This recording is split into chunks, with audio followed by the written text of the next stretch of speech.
Hey there, welcome back to Vital Vibes. So today we are going to learn lachesis remedy in very simple and easy way. Okay, so let's start. Lachesis he snake remedy आहे. सुरुकुकू स्नेकच्या poison पासून venom पासून बनलेली American Bush master. तर ही मायझमॅटिक range मध्ये सायकोसिस syphilis मध्ये fall करते. Okay, तर qualities मध्ये कॉम्पिटिटिव्ह आहे, aggressive, suspicious, jealous, attractive, sexuality आहे, त्यानंतर क्लिअरवॉयन्स आहे. ह्या सगळ्या गोष्टी आहेत लॅकॅसिस मध्ये. सो जेलसी आणि सस्पिशियसनेस लॅकॅसिसचं हे कॅरेक्टरिस्टिक आहे. तर आपण लॅकॅसिसचं थोडंसं जे एक्झाम्पल दिलेलं आहे ते अंडरस्टँड करूया. तर स्पेसिफिक प्रॉब्लेम जो आहे लॅकॅसिसचा जेलसी आहे. एखाद्या माणसाशी ते स्वतःला कम्पेअर करत आहे, या माणसापेक्षा आपण बेटर कसं होऊ शकतो. फॉर एक्झाम्पल एक सिच्युएशन आहे ज्यामध्ये मेल फिमेल एका रिलेशनशिपमध्ये आहेत. तर हजबंड मॅरिड आहे, he has an affair with a young girl and wife has reach the climacteric age किंवा मेनोपॉझल एजला वाईफ जर रीच झालेली आहे. तर wife will get very much jealous की तिला असं वाटेल की why my husband is reaching that girl instead of choosing me. तर ती स्वतःला सावरण्याचा, स्वतःला बदलण्याचा भरपूर प्रयत्न करेल. त्या यंग गर्लच्या कंपॅरिझननी मी कशी चांगली दिसेल, तिला मी कसं मागे टाकेल, या सगळ्या गोष्टींचा वाईफ विचार करेल. मग यासाठी ती काय करेल, यासाठी ती सरळ मार्ग वापरणार नाही, ती तिच्या अगेन्स्ट कट रचेल. त्यानंतर ती सस्पिशियस होईल. आजूबाजूचे जे सगळे लोक आहेत तिच्या अराउंड, ते त्या मुलीच्या फेवरमध्ये आहेत का, माझ्या अगेन्स्ट कोणी आहे का, या सगळ्या गोष्टीचा ती विचार करेल. सतत ह्या सगळ्या गोष्टींवरती तिचं मूड डिपेंड करेल, तिचं मॅनिप्युलेशन होईल, मॅनिप्युलेटिव्ह टॉक्स करेल, ती भरपूर लोकॅसिटी वाढेल, भरपूर टॉकेटिव्ह होईल आणि ती अट्रॅक्ट करायला बघेल attention. Okay, she will be विटी, sarcastic, loud, animated, vividly expressive, excited. ती कॉम्पिटिशन करण्याच्या नादामध्ये इतकी एनग्रॉस करेल ना स्वतःला की त्या मुलीच्या मागे मागे धावत तिच्याशी तुलना करत करत ती स्वतःचं सगळं केव्हा गमवून बसेल हे तिलाही कळणार नाही. तर ही स्टेज येते की ती स्पिरिच्युअलिटीच्याकडे टर्न करते, मेडिटेशन, रिलिजियस होते. सो कंपनी अवॉइड करते आणि त्यानंतर ती स्पिरिच्युअलिटीच्या मार्गावर जगते. सो लॅकॅसिस रेमेडीचे जे सगळे ट्रबल्स असतात, जे सगळे प्रॉब्लेम्स असतात, ॲग्रेवेशन आहे, ते स्लीप मुळे होतं. All troubles are aggravated by sleep. Headache, diphtheria, heart affections, laryngitis, peritonitis, pyaemia आणि बरेच अफेक्शन लॅकॅसिसमध्ये इंडिकेटेड आहे. सेलेनियम, स्पॉन्जिया, स्ट्रॅमोनियम, सल्फर याच्यामध्ये सिमिलर मोडॅलिटीज असतात लॅकॅसिस सारखे. त्यानंतर लॅकॅसिसमध्ये काही कॅरेक्टरिस्टिक फीचर्स आहेत, जसं की त्यांना टाईट बँडेज अजिबात आवडत नाही, ॲबर्जन आहे टाईट बँडेजला अराउंड हर वेस्ट, किंवा हार्ड टाईट कॉलर्स नेकच्या अराउंड अजिबात बेअर होत नाहीत. ग्रेट सेन्सिटिव्हनेस आहे surfaces of body, intolerance to touch आहे, इंटॉलरन्स टू लाईट, प्रेशर आहे.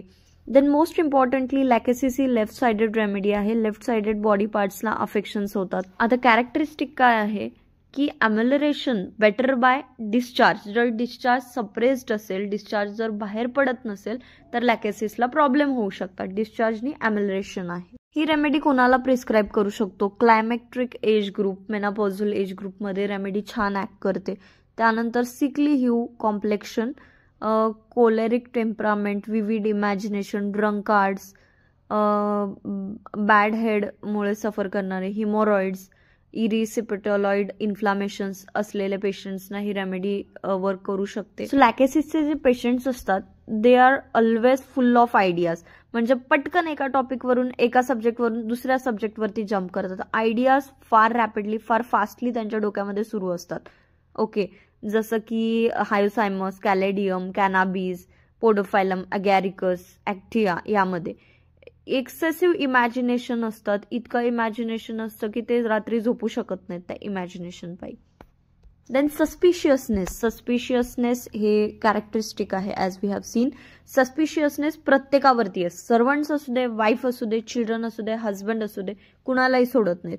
जर सपोज एखादा पेशंट एखाद्या डॉक्टरकडे जातोय तर ते चेकआउट करणार, डॉक्टर मला करेक्ट रेमेडी देत आहे की पॉइझन देत आहे की चुकीची रेमेडी देत आहे. मला ह्याच्यामुळे काय होईल का, ते सगळं तो चेक करणार. जर एखाद्या पाहुण्याच्या घरी तो जेवायला गेलाय, खायला गेलं, त्यामध्ये त्याला पॉयझन मिसळून दिलंय का, एखादा एनिबी त्याच्यावरती शत्रू एखादा वार करणार आहे का, हे सगळं डेस्पिरेट अँझायटी असते त्यांच्यामध्ये आणि त्यापासून त्यांना पळायचं असतं. त्यासाठी ते प्रिकॉशन्स सुद्धा घेतात. जर प्रिकॉशन्स नसेल इवन ही विल थिंक की मी ड्राईव्ह करत आहे तर माझ्या मागे एनिमीज येतात का, माझ्या मागे माझे दुश्मन किंवा चोर येत आहेत का, माझी गाडी फॉलो करतील का, थांबवतील का, हे सगळे त्याच्यामध्ये ना इनव्हॉलंटरीली थॉट्स सुरू असतात. हे ह्यापेक्षा ॲब्सर्ड म्हणजे he imagines that he is going to be die or he is dead आणि सगळे त्याच्या फ्युनरलचं प्रिपरेशन करतात. Isn't it absurd? Lachesis male असेल तर त्याच्या वाईफच्या फिडिलिटी म्हणजे तिच्या एकनिष्ठतेवरती may be she is having any kind of physical और sexual relationship with another person, हा डाऊट त्या पर्सनला सतत असतो. असं असूही शकतं किंवा नसूही शकतं, but still he will keep on thinking about it की माझी वाईफ माझ्यासोबत अनफेथफुल आहे, she is not loyal. Another thing is की लॅकेसिसमध्ये ना टाइम डिरेंजमेंट असते, टाइम सेन्सची डिरेंजमेंट असते. म्हणजे मॉर्निंगला कन्फ्यूज करतील इव्हिनिंगमध्ये, नाईटला डे आणि असंच. Delirium muttering type of delirium असतं. फेस पेशंटचं रेड असतं, ड्राउझी पेशंट असतं, भरपूर टॉकेटिव्हनेस असते. पण सब्जेक्ट जे असतात ना ते फ्रिक्वेंटली चेंज होत असतात.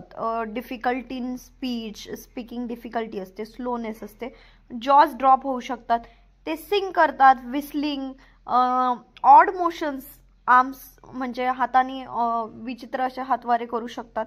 पेशंट जे असतं ते त्याची जी स्टेट असते ती मॅनियामध्ये जाऊ शकते. काइंड ऑफ रिलिजियस मॅनिया असू शकतं, सोसायटीची भीती असू शकते, फ्युचरबद्दल थिंक करू शकतात. या रेमेडीमध्ये असं असतं की patient thinks that some kind of supernatural power त्याच्यावरती रन करत आहे, ती त्याला गाईड करते किंवा तो ना त्याच्यावरती कुठल्या तरी एका दैवी शक्तीचा किंवा एक सुपर नॅचरल किंवा सुपिरियर पॉवरचा हात आहे. तर असे हे सिम्पटम्स असू शकतात. फेशियल एक्सप्रेशन्स जे आहेत ते अँझायटी आणि कन्फ्युजनचे असू शकतात. Face red, swollen, puffy, blue rings around the eyes हे कॅरेक्टरिस्टिक आहेत. हायपरेस्टिशिया असू शकतो, व्हेरी प्रॉमिनंट आहे. Great depression of vital force, least touch, startles him म्हणजे दचकतो पेशंट अनकॉन्शियस असेल तरीही. बेडचे जे प्रेशर आहे, काइंड ऑफ कुठलं तरी बेड क्लॉथ आहे किंवा मग बेडवरती पेशंट झोपलंय तर त्याला ना टाईटनेस नको आहे त्याच्या अराउंड, ते इनटॉलरेबल आहे. अनकॉन्शियस जरी असेल तरी सुद्धा तो हे डिसलाईक करेल की त्याच्यावरती काय बेड क्लॉथ किंवा इतर काय टाकलेलं आहे. ट्रेम्बलिंग ऑफ हँड आहे. Delirium, slow muttering delirium. लॅकेसिसचं कॉन्स्टिट्यूशन कसं असतं, कोणत्या पर्सनमध्ये लॅकेसिस इंडिकेटेड असते, तर जे पर्सन जनरली वीक असतात, इमॅशिएटेड असतात, ज्यांना फिजिकली मेंटली इलनेसमुळे त्रास झाल्यामुळे ते चेंज झालेले असतात. कॉम्प्लेक्शन ह्यू, सिकली ह्यू म्हणजे थोडंसं सिक कॉम्प्लेक्शन आहे. त्यानंतर कोलेरिक टेम्परामेंट आहे, विविड इमॅजिनेशन आहे, ड्रंकार्ड्स आहेत, ज्यांना हिमोरॉइड्स आहेत, सिप्लेटॉइड इन्फ्लामेशन्स आहेत, स्किनमध्ये ह्यू आहे. या सगळ्या लोकांमध्ये ही इंडिकेटेड आहे. मेंटल साईड लॅकेसिसची अशी असते की ह्यांना आयडियाज फार रॅपिडली येतात. ओके, जसं की ॲगॅरिकस, हायोसायमस, कॅनाबीज, पोडोफायलम ह्याच्यासारखं. एक्सेसिव्ह इमॅजिनेशन असतं त्यामुळे ते रात्री झोपू शकत नाहीत. तोंड उघडं ठेवून झोपतो. टंग कॅरेक्टरिस्टिक मार्क टंग आहे, dry, black, stiff like leather अशी टंग आहे. आणि टंग प्रोट्रुजन होते म्हणजे तो जीभ बाहेर काढतो. And it is actually seen. It comes out of trembling और catches at the teeth. Teeth आहेत ते सोड्सनी कवर्ड आहेत. ऑफेन्सिव्ह डायरिया आहे. Shows sign of the diarrhoea shows sign of decomposition, black, look like chest straw. लॅकेसिसची आणखी एक characteristic पिक्युलॅरिटी आहे की लॅकेसिसचं जे स्वेट आहे ते गार्लिक सारखं, लसूण सारखं स्मेल करतं. सो इन ब्रीफ बघायला गेलं तर लॅकेसिसची जी टंग आहे ती मॅप्ड आहे, ट्रेम्बलिंग आहे. त्यानंतर त्याला इंटॉलरन्स ऑफ प्रेशर आहे around neck, around throat, around chest. Burning आहे पाम आणि सोल्समध्ये, इंटरनल सेन्सेशन ऑफ हीट आहे पण कोल्ड फीट आहे. ओके, रेस्टलेसनेस आहे, icy coldness of ears, lip, nose, shrivelling and lividity of skin, rapid yawning आहे, सतत सतत जांभया देतो, इन्सिस्टंट साईंग आहे, असं ब्रेथलेसनेस पण होतं त्यामध्ये. Some other symptoms are found to be in conjunction with those mentioned above. Another important feature in lachesis is it affects circulation in remarkable way. म्हणजे त्यामुळे काय होतं, रेड फ्लश फेस होतं, abnormal rush of blood to the head आहे, coldness fits, palpitation of heart, sense of constriction in that organ. म्हणजे heart इतकं sense of कन्स्ट्रिक्शनने भरलेलं असतं की त्याला खाली बसावं लागतं, त्याला he is compared to sit. आणि फिलिंग ऑफ कन्स्ट्रिक्शनची जी आहे ती फ्रिक्वेंटली आहे, क्रॅम्प लाईक पेन होत आहे त्याला प्रिकॉर्डियल रिजनमध्ये, पाल्पिटेशन होत आहेत, अँझायटी होत आहेत, देन लॅकेसिस इज इंडिकेटेड. आणि चोकिंग सेन्सेशन पण आहे आणि स्लाइटेस्ट एक्झर्शनमुळे त्याला जास्त सिम्पटम्स वर्स होत आहेत असं वाटतंय, तर lachesis is definitely indicated. Sick वाटतंय, फेस एकदम व्हाईट झालाय, त्याला बसता येईना, त्याला लाय डाऊनच केलं पाहिजे, त्याला लोळण्याशिवाय पर्याय नाहीये, लाय डाऊन केल्याशिवाय पर्याय नाहीये. तर ह्यामुळे काय होईल की त्याचं जे नॉर्मल फंक्शन आहे हार्टचं ते रिगेन होईल. लॅकेसिसचे मार्क्ड सिम्पटम काय आहेत, great dyspnoea, severe breathlessness, sense of suffocation, weight in the chest म्हणजे हेवी वाटतंय चेस्टमध्ये, खूप रॅपिड खूप फास्ट टॅकिकार्डिया आहे, ट्रेम्बलिंग आहे, हे सगळे सिम्पटम्स आहेत. तर lachesis is definitely the remedy. Next urinary symptoms लॅकेसिसचे प्रॉमिनंट आहे, ब्लॅक कलर्ड युरिन आहे, युरिनमध्ये ब्लॅक स्पेक्स किंवा फ्लेक्स फ्लोटिंग बघायला मिळतात. बाकी remedies colchicum, digitalis, helleborus, terebinth, carbolic acid यामध्ये सुद्धा हे बघायला मिळतं.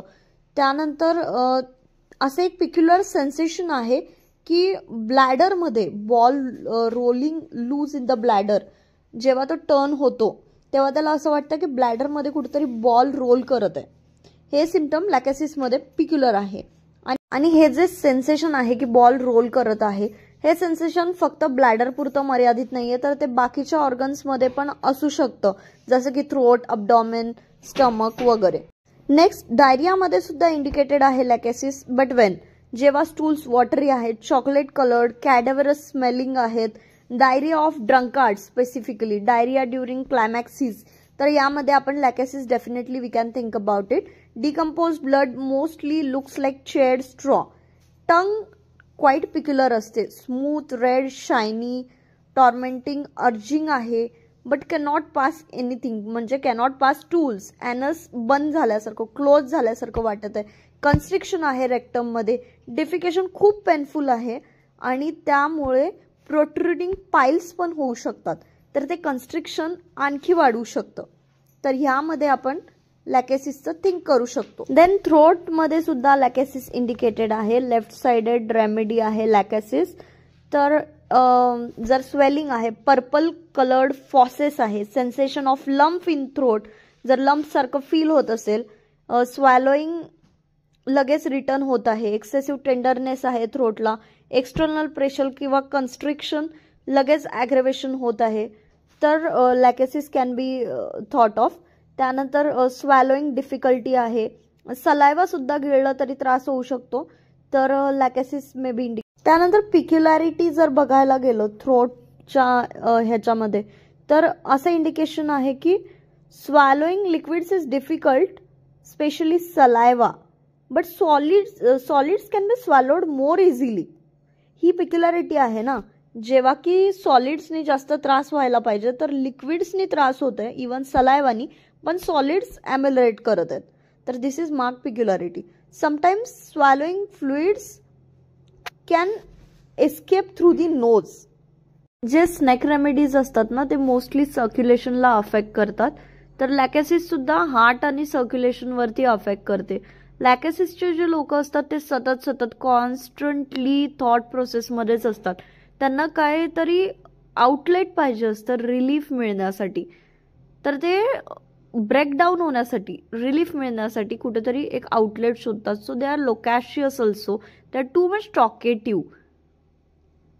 हिमोरेजियस, हिमोरॉइड्स, व्हेरिकोज वेन, हेडेक, ब्लडशी रिलेटेड, सर्क्युलेशनशी रिलेटेड सगळं इंडिकेटेड आहे या रेमेडीमध्ये. ॲक्च्युली ना लॅकेसिसची पॅथॉलॉजीज डेव्हलप जेलसीमधून होते.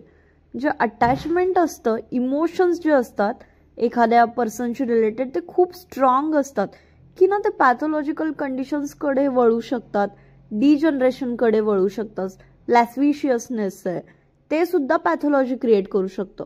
सेल्फ सेंटर्ड इंडिव्हिज्युअल्स असतात, फॉल्स आयडिया असते लव्हिंग वन सेल्फची. त्यानंतर जर ना एखाद्या व्यक्तीवरती खूप जास्त ते जीव लावतात, खूप जास्त प्रेम करतात, तर त्या व्यक्तीला मिळवण्यासाठी they can go to any extent. तो व्यक्ती त्यांच्यासाठी he is not a subject anymore, he becomes an object for them. Okay. आणि जर त्यांना भीती आहे की हे माझं आनंदाचं साधन आहे, this is my object of pleasure, त्यानंतर ना तो जर माणूस त्यांच्यापासून लांब जात असेल तर of course they will get jealous and the jealousy and suspicion is beyond a certain limit. Imagining भरपूर असतं त्या स्टेज ड्युरिंग जेलसीच्या. ड्यू टू दिस ना they can go in to state of anxiety and depression, worrying about their health, especially heart जास्त. पॅरानोइयामध्ये पण, पॅरानोइया म्हणजे अशा टाईपची मेंटल इलनेस ज्यामध्ये एखादा माणूस फिअर किंवा सस्पिशनमुळे दुसऱ्या माणसाला हार्म करू शकतो. फिलिंग